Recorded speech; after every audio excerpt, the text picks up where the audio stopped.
तो last class में हमने देखा था चेंज इन इंटरनल एनर्जी कैसा होता है। इसके दो तरीके थे। पहला तरीका क्या था, बाय हीटिंग। दूसरा तरीका क्या था, बाय डूइंग वर्क। और एग्जाम में कैसे क्वेश्चन आता है ये हमने पार्ट 4 में अच्छे से एक्सप्लेन किया हुआ है। ठीक है, तो आज हम स्टार्ट कर रहे हैं इस चैप्टर का सबसे main portion, that is first law of thermodynamics. ठीक है, चलो ध्यान दो।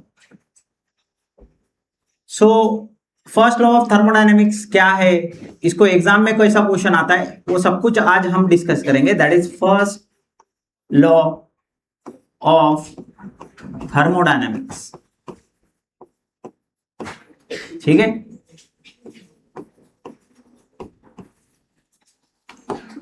ये आज हम लोग पूरा पढ़ने वाले हैं। ठीक है, और इसको अगर देखा जाए तो इसको दूसरे तरीके से भी बोला जाता है। इसको क्या बोला जाता है again, it is a relation.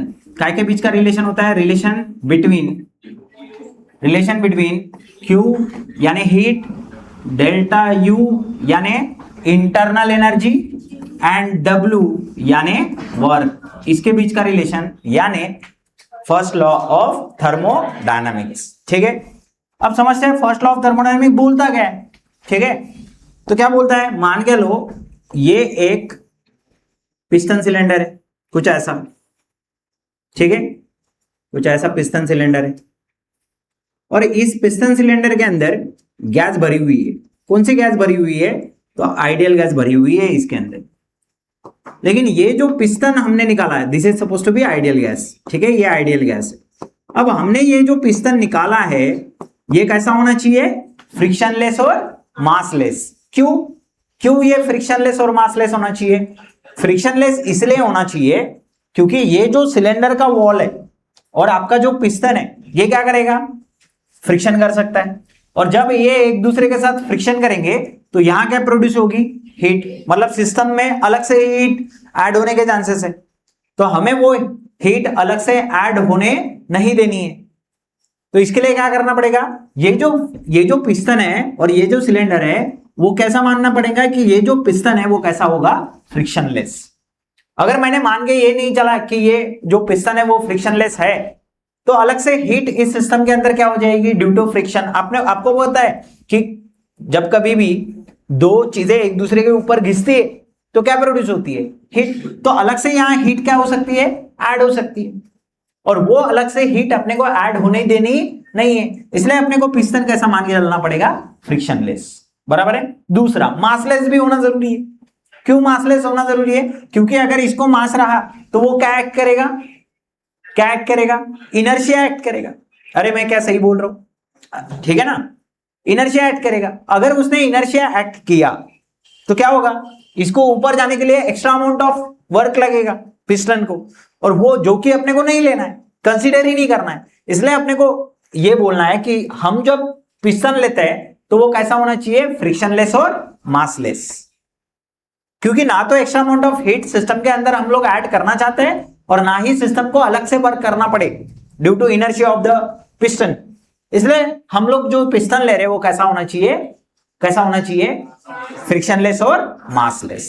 और इसके अंदर कौन सी गैस भरी हुई है, आइडियल गैस। अब हम क्या करेंगे, इसको देंगे कितना amount of heat, Q amount of heat. इसको अगर क्यू अमाउंट ऑफ हीट देने से क्या करेगा, ये सबसे पहले आइडियल गैस की क्या बढ़ाता, वो internal energy. Sir internal energy कैसे बढ़ती है, अरे तुमने अगर सिस्टम को हीट दिया तो इस सिस्टम का क्या बढ़ेगा बेटा, टेम्परेचर बढ़ेगा, मतलब इसकी क्या बढ़ेगी, इंटरनल एनर्जी। सबसे पहले क्या बढ़ेगी, इंटरनल एनर्जी। अब जितना भी आप हीट दोगे उससे मैक्सिमम अमाउंट इंटरनल एनर्जी में जाता, लेकिन बची वाली हीट क्या हो जाती, लॉस हो जाती इन द फॉर्म ऑफ वर्क होता। मतलब ये पिस्टन कहां जाएगा, ऊपर। अरे कहां जाएगा, ऊपर, मतलब डब्ल्यू हो जाएगा। समझ में आया। तो फर्स्ट लॉ ऑफ थर्मोडायनेमिक्स क्या बोलता है, फर्स्ट लॉ ऑफ थर्मोडायनेमिक्स बोलता है कि जितना अमाउंट ऑफ हीट दोगे उसमें से डेल्टा यू अमाउंट से सबसे पहले उस गैस की, उस सिस्टम की क्या बढ़ती है, इंटरनल एनर्जी, और बची वाली एनर्जी वर्क के फॉर्म में क्या हो जाती है, लॉस। ऐसा कौन बोलता, फर्स्ट लॉ ऑफ थर्मोडायनेमिक्स। इसलिए ये इक्वेशन बनता है। कौन सा इक्वेशन बनता है, कैसे पढ़ेंगे इस इक्वेशन को बताओ, that is Q equals to delta U plus W। कैसे पढ़ेंगे? Q equal to delta U plus W, ठीक है। इसको बोला जाता है कौन सा लॉ?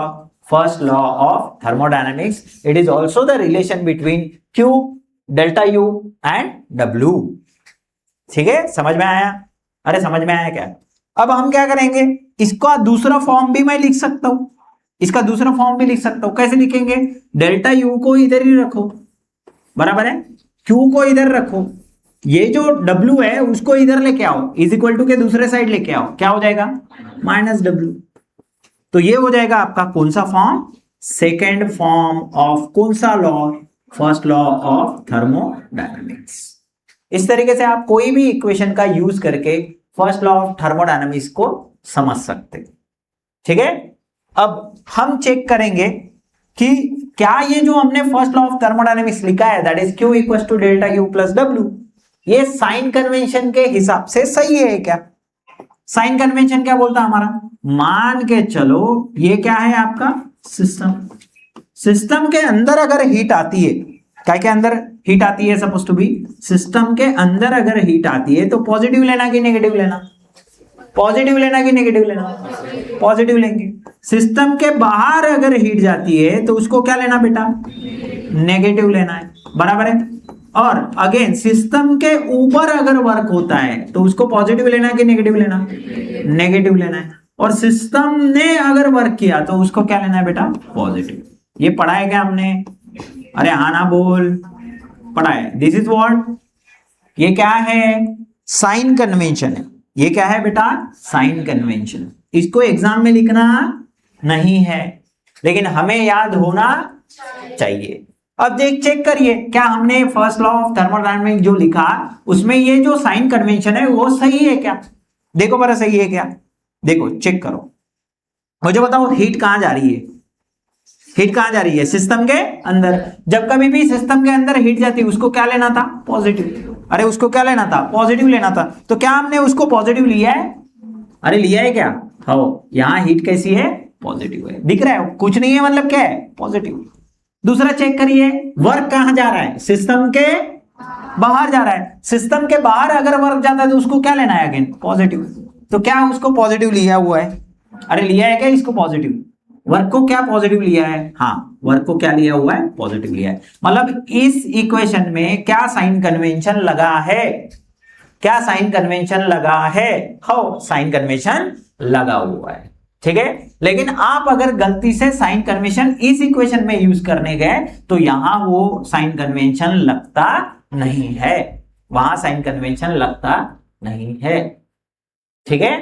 तो आपने खाली एक ही इक्वेशन याद रखना है। फर्स्ट लॉ ऑफ थर्मोडायनेमिक्स बोला तो इक्वेशन क्या है? That is Q equals to delta U plus W।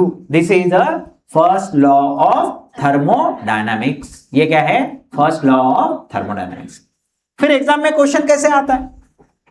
Exam में क्वेश्चन कैसे आता है? तो हम लोग सबसे पहले क्वेश्चन को लिख लेते हैं, ठीक है। ऊपर में मैं क्वेश्चन लिख रहा हूं, ध्यान देंगे सब लोग, ठीक है। क्वेश्चन एग्जाम में कैसे आता है? दो तरीके से क्वेश्चन आ सकता है एग्जाम में। क्वेश्चन आएगा स्टेट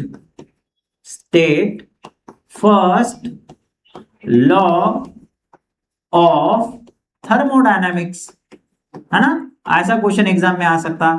या derive equation for first law of thermodynamics. State करके क्वेश्चन आया तो खाली कितने मार्क का आएगा? 2 मार्क, फॉर ओनली 2 मार्क्स। तो देखते हैं, ऐसा अगर क्वेश्चन आता है एग्जाम में, and this is very very important question, ये काफी इंपॉर्टेंट क्वेश्चन है, लिख के मार्क करके रख दो। This is very very important question, ठीक है। जिस तरीके से zeroth law of thermodynamics important था, उसी तरीके से फर्स्ट लॉ ऑफ थर्मोडायनेमिक्स भी कैसा है? इंपॉर्टेंट है। एग्जाम में क्वेश्चन कैसा आता बोला मैंने? कैसा आता बोला? State the first law of thermodynamics. अपने को फर्स्ट लॉ ऑफ थर्मोडायनेमिक्स को क्या करना है? क्या करना है बेटा? स्टेटमेंट लिखना है। क्या लिखना है उसका? स्टेटमेंट। कैसे लिखेंगे स्टेटमेंट? बताओ जरा। ये देखो, इस इक्वेशन को देख के ही आपको स्टेटमेंट लिखना है। तो इसका स्टेटमेंट मैं यहां लिख के दे रहा हूं आपको, ध्यान दीजिए इसका स्टेटमेंट कैसे लिखना है। एग्जाम में स्टेटमेंट लिखना बहुत इंपॉर्टेंट है, और स्टेटमेंट जैसा लिखा होता है टेक्स्ट बुक के अंदर वैसा ही लिखना इंपॉर्टेंट है, ठीक है। तो कैसा लिखना? देखो क्या हो रहा था, सबसे पहले समझने की कोशिश करो। सपोज मान के लो ये सिस्टम है, सिस्टम के अंदर क्या है, आइडियल गैस है, कितना हीट सप्लाई कर रहे हैं हम लोग, क्यू अमाउंट ऑफ हीट उसको क्या कर रहे हैं, सप्लाई कर रहे हैं। उससे सबसे पहले क्या बढ़ रही है सिस्टम की, इंटरनल एनर्जी, कितने अमाउंट से, डेल्टा यू से। लेकिन बची वाली एनर्जी देखो, maximum energy internal energy of the system बढ़ाने में जाती, ये जितना भी आप हीट प्रोवाइड कर रहे हो ना, मैक्सिमम एनर्जी कहां जाती, internal energy of the system बढ़ाने में। लेकिन बची वाली एनर्जी कहां चली जाती है, लॉस हो जाती है, कौन से फॉर्म में, वर्क के फॉर्म में। इसी चीज को अपने को काय में लिखना है, स्टेटमेंट में लिखना है, इसी चीज को काय में लिखना है, स्टेटमेंट में। तो कैसे लिखेंगे, ध्यान देंगे सब लोग, मैं समझा के बता रहा हूं, बिल्कुल सेम तरीके से आपको एग्जाम में इस चीज को लिखना है, ठीक है। सो ध्यान दो, अभी कैसे लिखना है, when Q amount of heat is added into the system, है ना, जब Q अमाउंट ऑफ हीट क्या करेंगे, ऐड करेंगे, काय के अंदर, सिस्टम के अंदर, then it will increases what, क्या इंक्रीज करता, इंटरनल एनर्जी किसकी, ऑफ ए सिस्टम, कितने से, बाय अमाउंट, कितने से रे बेटा, डेल्टा यू से, by an amount of delta U, बराबर। यहां पे दे देने का कॉमा, उसके बाद क्या लिखने का, the remaining amount of energy loss या लॉसेस, जैसे भी आप लिखना चाहो, losses in the form of क्या, वर्क। अब वर्क कहां से कहां हो रहा है ये भी बता सकते हैं आप इसको देख के, सिस्टम से सराउंडिंग में कि सराउंडिंग से सिस्टम में, सिस्टम से सराउंडिंग में। So this is burden bye the system, this is the burden bye the system. तो क्या लिखेंगे, amount of energy losses in the, कितना अमाउंट ऑफ, आगे लिख देंगे ना हम लोग, कितना अमाउंट ऑफ, W, ठीक है। तो कैसे लिखा हमने, देखो एक बार फिर देख लो, when a Q amount of heat is added into the system then it will be increases the internal energy of a system by an amount of delta U, the remaining amount of energy is losses in the form of work, that is W। Work by the system, किसके ऊपर, on the surrounding के ऊपर। और ये रहेगा आपका पूरा statement, ये क्या रहेगा आपका पूरा statement. And this statement is what, first law of thermodynamics, ये रहेगा आपका फर्स्ट लॉ ऑफ थर्मोडायनेमिक्स, ठीक है।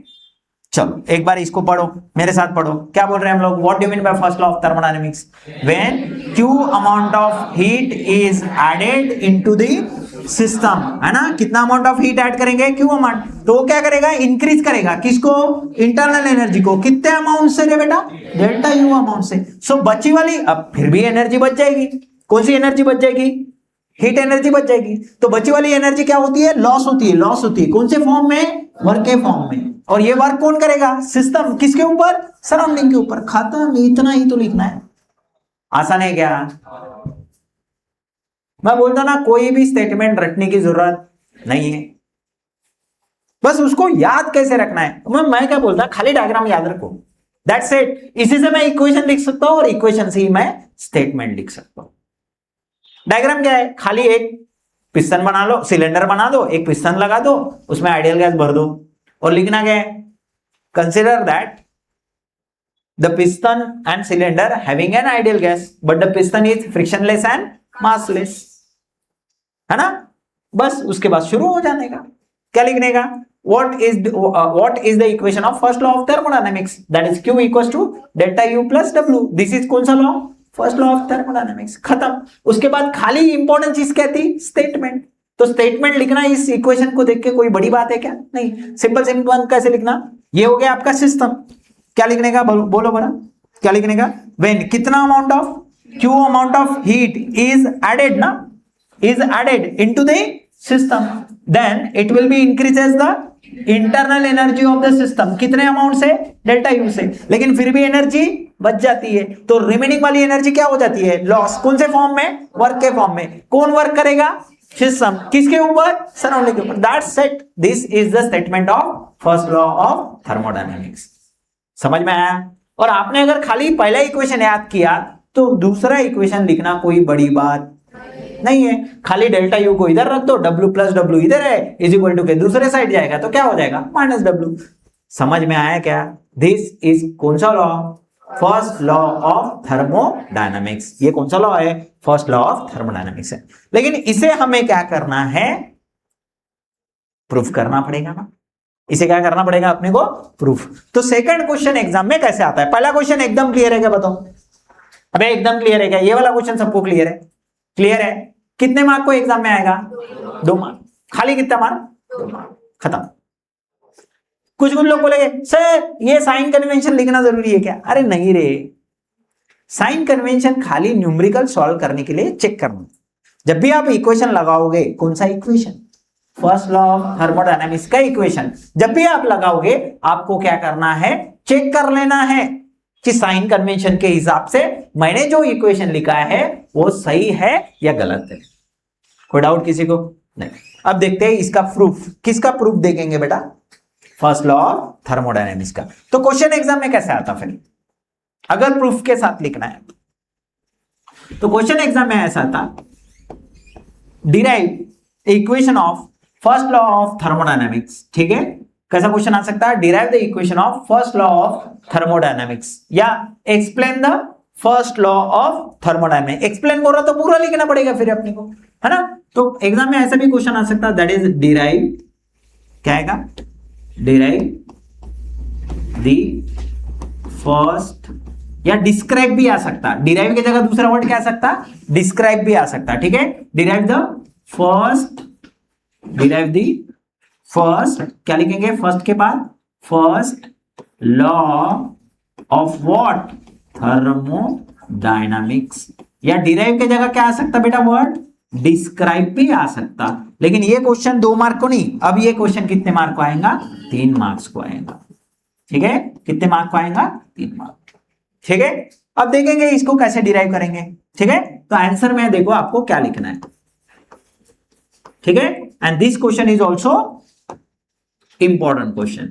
ये इंपॉर्टेंट क्वेश्चन है, मार्क करके रख दो। कितने मार्क को आता है? ये 3 मार्क को आएगा। खाली स्टेटमेंट आया तो कितने मार्क को लिखने का बेटा? अगर क्वेश्चन ऐसा है state the first law of thermodynamics, तो खाली डायग्राम निकाल के, इक्वेशन निकाल के स्टेटमेंट लिख देना, खत्म। भाई समझा गया? कितने मार्क को? लेकिन 2 मार्क्स से ज्यादा आया। सपोज कभी क्वेश्चन आया describe the first law of thermodynamics, या कभी क्वेश्चन आया describe the first law of thermodynamics, या फिर आया derive the first law of thermodynamics, तो 3 मार्क को क्वेश्चन आएगा। तो उसको कैसे डिराइव करना है ध्यान दो। सबसे पहले इसमें 2 पॉइंट है। कितने पॉइंट है? 2 पॉइंट। बहुत लोगों का ये कंप्लेंट होता है, सर मला ना डेरिवेशन आठवणच राहत नाही। काय रे भाई, काय झालं? छान बस। हाँ, कभी अगर तुमको, ये बहुत बच्चों की कंप्लेंट होती है, सर मला ना डेरिवेशन आठवणच राहत नाही। तो मैं तुम्हाला एक गोष्ट सांगितलेली है। क्या बताया मैंने? कभी भी आपको फर्स्ट स्टेप और लास्ट स्टेप याद होना चाहिए, बीच का बराबर आप चला सकते हैं। तो इसका फर्स्ट स्टेप समझ लो, इसमें 2 स्टेप है खाली। कितने स्टेप है? 2 स्टेप में प्रूफ खत्म हो जाता। इसका पहला step that is first step. इसमें क्या करना है ना, देखो क्या लिख रहा हूं मैं, इस चीज को समझने की कोशिश करना। when Q amount of heat is added into the system, है ना। when Q amount of heat is added into the system and system does not do any work, ठीक है, बात ही नहीं करने का। नेक्स्ट टाइम मेरे को आवाज आया इधर से कि दोनों के दोनों बाहर गए, समझ लो। तुम नहीं की ये बात, सच सच बोलो।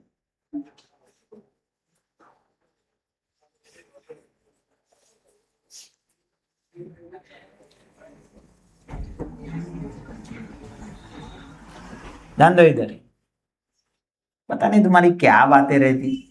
और फिलहाल यूट्यूब शुरू है, नाम के साथ जाएगा तो अच्छा लगेगा क्या? और वैसे भी मेरे मुंह पे ढक्कन है नहीं, जो मन में आया वो बोल देता मैं,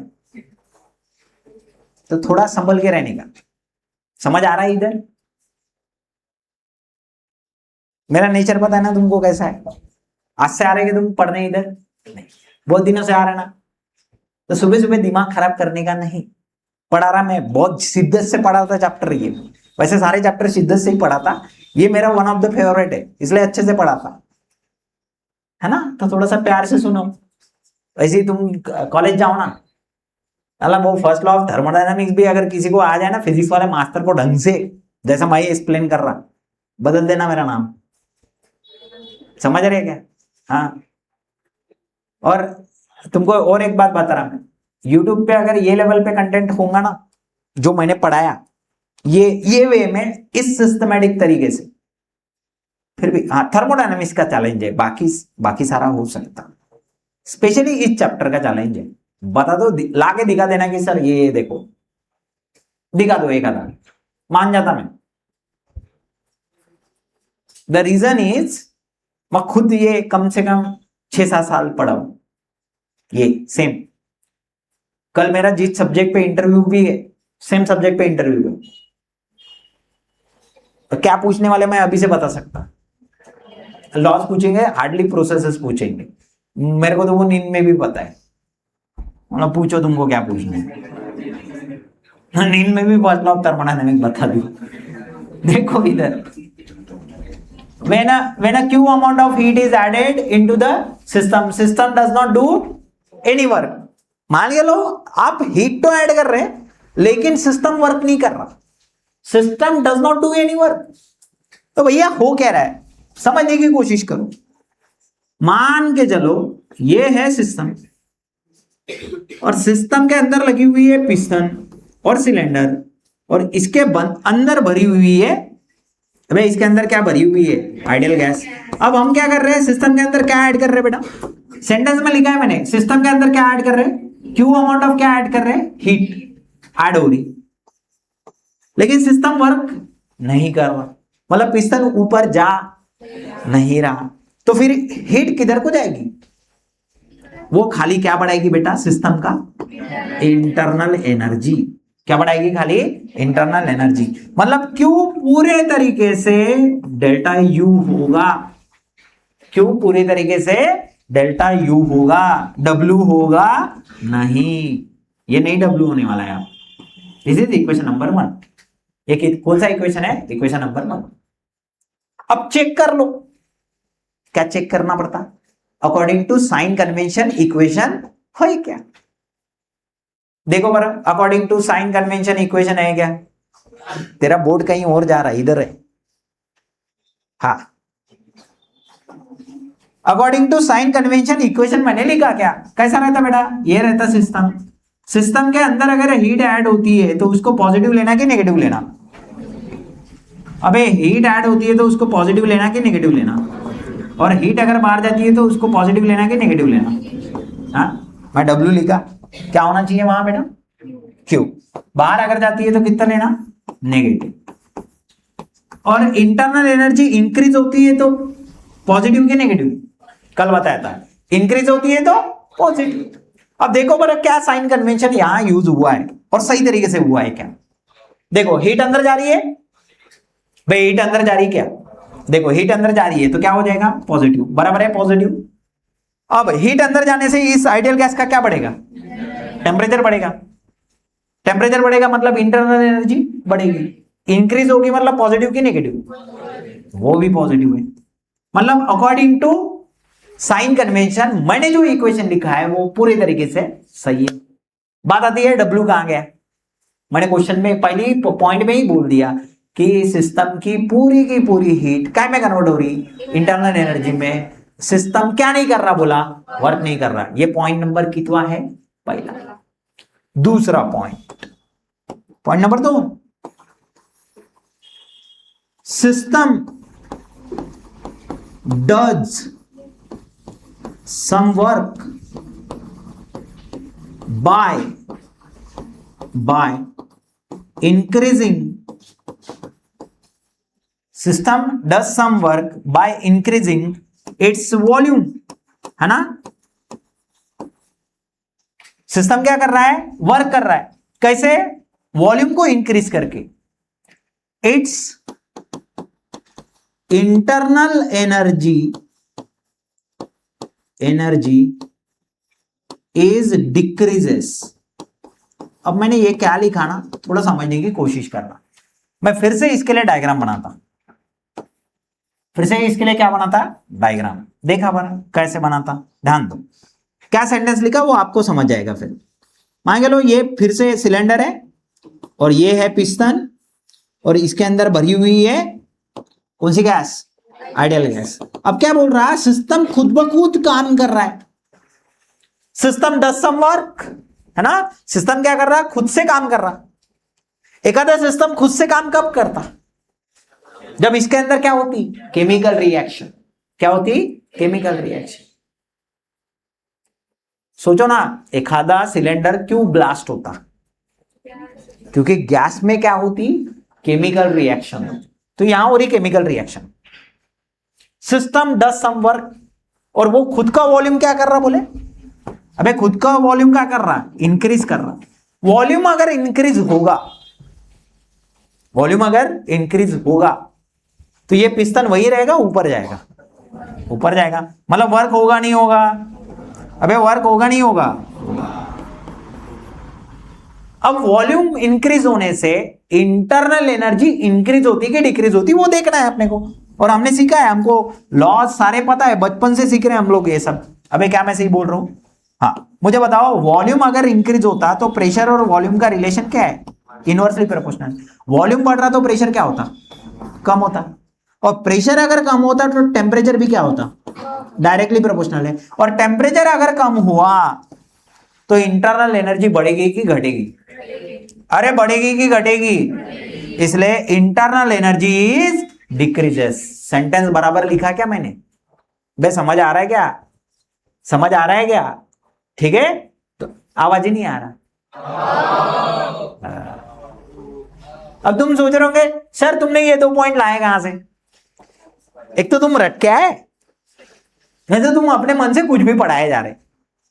समझाता हूं, थोड़ी देर में समझेंगे वो सब भी।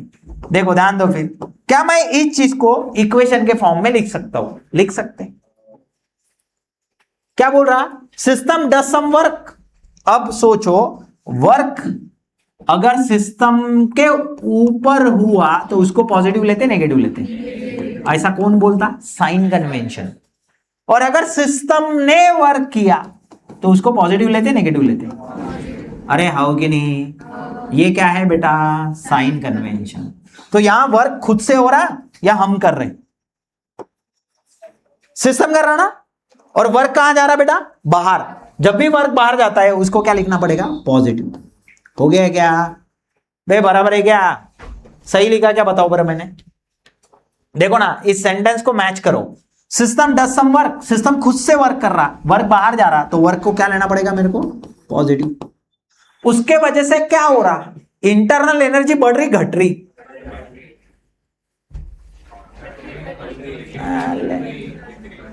पूर्ण रामायण सांगितलं आणि शेवटी विचारलं रामाची सीता कोण, बहीण।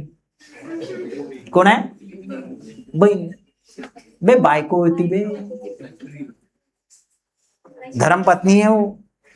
अभी बताया, अभी वर्क अगर हुआ तो पिस्टन किधर जाता, किधर जाता, जाताना एखादी विहीर वगैरे सापडली थोडस बघा काही होऊ शकते का। आत्ताच सांगितलं बरं, वर्क होगा तो पिस्टन कहां जाएगा, तो वॉल्यूम कम होगा बढ़ेगा, बढ़ेगा ना, पहले से वॉल्यूम बढ़ जाएगा। वॉल्यूम अगर बढ़ा तो प्रेशर क्या होता, प्रेशर कम हुआ तो क्या कम होता, और टेम्परेचर कम हुआ तो इंटरनल एनर्जी बढ़ती कि घटती, कौन है बे वो बढ़ती वाले,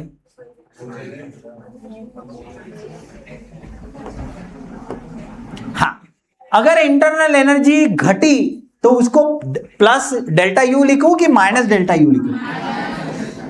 अरे समझ में आया क्या? कल ही तो बताया था। ये होगा वो इक्वेशन, लेकिन इसको ऐसा नहीं लिखना है, इसको ऐसा लिखना नहीं है। अब बोलोगे सर कैसा लिखना है फिर? इसको माइनस साइन से मल्टीप्लाई करने का। इसको कितने से मल्टीप्लाई करने का? माइनस साइन से। अगर इसको मैं माइनस साइन से मल्टीप्लाई करूंगा तो क्या हो जाएगा बताओ बरा? ये माइनस डब्ल्यू हो जाएगा और ये क्या हो जाएगा? प्लस डब्ल्यू, और ये रहेगा आपका इक्वेशन नंबर 2। ये क्या रहेगा आपका? Equation number 2। बस ये 2 स्टेप है, खत्म है। फिर समझ में आएगा? पढ़ो। पहला स्टेप क्या है? When a Q amount of heat is added into the system, system does not do any work. अगर सिस्टम को हीट देंगे तो सिस्टम की खाली क्या बढ़नी चाहिए? Internal energy. वर्क वो कर नहीं रहा। ये इक्वेशन नंबर 1 बनाएगा।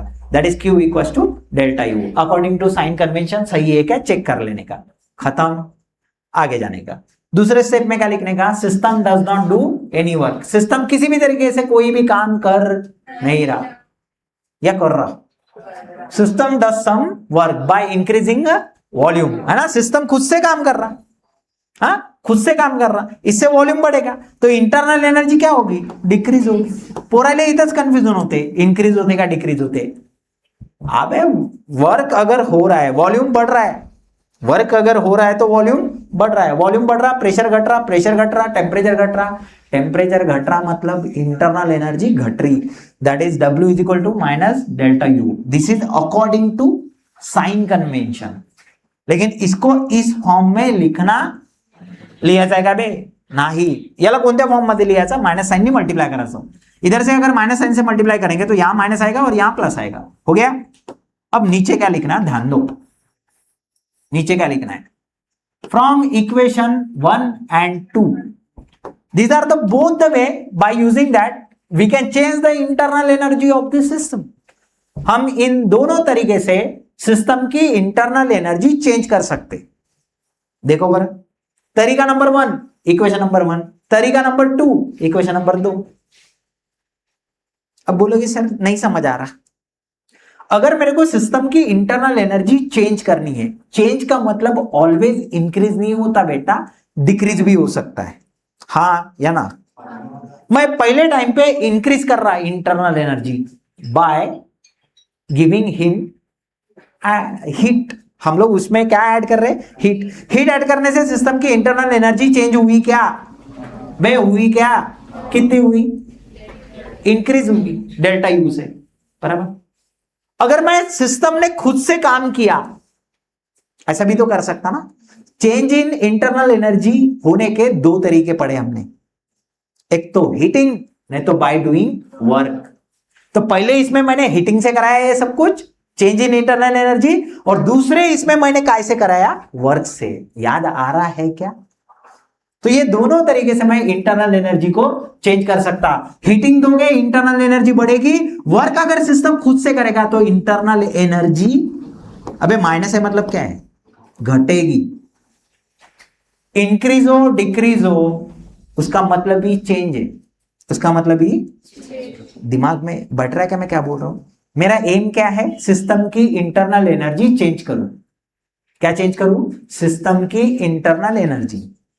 पहले मैंने हीट दे के चेंज की, इंक्रीज हुई, फिर सिस्टम ने वर्क किया तो इंटरनल एनर्जी डिक्रीज हुई। इन दोनों तरीके से मैं सिस्टम की इंटरनल एनर्जी क्या कर सकता? क्या कर सकता बे? शेवटचा काय करताय तू? समझ रहा है कि तू इधर देख रहा क्या? कहीं और खोया हुआ है तू, सपने देख रहा है। हाँ, ये दोनों तरीके से मैं क्या कर सकता? सिस्टम की इंटरनल एनर्जी चेंज कर सकता। फ्रॉम, यहां से लिखने का, from both the ways we can change internal energy of a system. System के हम लोग क्या कर सकते हैं? इंटरनल एनर्जी चेंज कर सकते हैं। अगर मैंने सिस्टम के इंटरनल एनर्जी दोनों तरीके से चेंज की तो फ्रॉम इक्वेशन 1 एंड 2, देखो यहां लिखने का, उसके नीचे फ्रॉम, फिर से फ्रॉम लिखने की जरूरत नहीं है। तो इसको कैसे लिख सकते देख लो इक्वेशन को, डेल्टा यू को, देखो यहां पे भी डेल्टा यू है और यहां पे भी डेल्टा यू है, तो एक ही बार लिख देना, खत्म। अरे खत्म क्या, इधर प्लस क्यू है, अबे आया ना, इक्वेशन 1 में डेल्टा, देखो यहां पे भी डेल्टा यू है, यहां पे भी डेल्टा यू है, एक साइड लिख दिया मैंने। इक्वेशन 1 में प्लस डेल्टा क्यू है और इक्वेशन 2 में माइनस डब्ल्यू है, बराबर। अब देखो क्या मैं इसी इक्वेशन को ऐसा लिख सकता, हो गया ना फर्स्ट लॉ ऑफ थर्मोडायनेमिक्स। क्या किया मैंने, इक्वेशन 1 2 से क्या किया, डेल्टा यू मैं दोनों तरीके से चेंज कर सकता, एक तो हीट ऐड करो, नहीं तो वर्क सिस्टम से बाहर कर दो। दोनों तरीके से मैं क्या कर सकता, वर्क मतलब सिस्टम की इंटरनल एनर्जी चेंज कर सकता। तो मैंने दोनों, ये जो मैंने लिखा है ना, वो कहां से लिखा है समझ पा रहे क्या, इक्वेशन 1 और 2 से। डेल्टा यू को उधर ही लिखने का, इधर लिखने का प्लस क्यू को, और इधर लिखने का माइनस डब्ल्यू को, खत्म। अब क्या मैं इस इक्वेशन से ऐसा लिख सकता, कैसा, क्यू को इधर ही रखो, डेल्टा यू को इधर ही रखो, डब्ल्यू अगर माइनस डब्ल्यू इधर जाएगा तो क्या हो जाएगा, प्लस डब्ल्यू। और यही कौन सा लॉ है बताओ पर, बस खत्म है। और इसके नीचे क्या लिख देने का, उसका स्टेटमेंट, क्या लिख देने का, स्टेटमेंट। बस कितने मार्क हो गए आपके, 3 मार्क। इसके नीचे क्या लिख देने का, उसका स्टेटमेंट। समझ में आया क्या, समझ में आया क्या, कितनी चीजें लिखनी है। पॉइंट नंबर 1 लिखना है सबसे पहले, उसमें क्या करना है, कितना अमाउंट ऑफ हीट ऐड करनी है, क्यू अमाउंट ऑफ हीट क्या करनी है, ऐड करनी है। Q amount of heat add करेंगे तो उसकी इंटरनल एनर्जी क्या हो जाएगी, बढ़ जाएगी। लेकिन सिस्टम किसी भी तरीके का वर्क नहीं कर रहा, that is Q equals to delta U, खत्म। दूसरे पॉइंट में क्या करना है अपने को, सिस्टम कितना वर्क कर, सिस्टम कैसे वर्क कर रहा है, खुद का वॉल्यूम बढ़ा के, इससे इंटरनल एनर्जी क्या हो जाएगी, डिक्रीज हो जाएगी। So W is equal to minus delta U, minus sign से क्या कर देने का, मल्टीप्लाई, इक्वेशन नंबर 2। इन दोनों तरीके से मैं इस सिस्टम की क्या चेंज कर सकता, ये देखो मैंने यहां क्या लिखा है, from the both the ways we can change the internal energy of the system. आता एम के लगा इकड़ना सिस्टम, खत्म। तो डेल्टा यू को वैसा ही रखो, ये क्यू को इधर पॉजिटिव लिखो और डब्ल्यू को इधर नेगेटिव लिख दो, खत्म। क्या मैं इससे ये लिख सकता हूं, हाँ, क्यू को उधर ही रख दो, डब्ल्यू को उधर लेके जाओ, so Q is equal to delta U plus W. वैसे ये भी फर्स्ट लॉ ऑफ थर्मोडायनेमिक्स है और ये भी फर्स्ट लॉ ऑफ थर्मोडायनेमिक्स ही है। अब कुछ कुछ लोग सोच रहे होंगे, सर मेरे को ये इक्वेशन समझ नहीं आया बेटा, इसमें ना साइन कन्वेंशन उल्टा यूज किया है। कैसा यूज किया है, उल्टा। लेकिन आपको टेंशन लेने की जरूरत है नहीं, मैंने जैसा बताया वैसा ही यूज करने का, मैंने जैसा बताया वैसा ही यूज करने का। नीचे में लिख देने का, ये इक्वेशन क्या है, देयरफॉर क्या लिखने का है बेटा, देयरफॉर दिस इक्वेशन इज क्या है भाई, first law of what, thermodynamics. और उसके नीचे उसका क्या लिखने का, स्टेटमेंट। स्टेटमेंट बोलो कैसे लिखेंगे, बोलो बोलो स्टेटमेंट, अभी पढ़ा है थोड़ी देर पहले।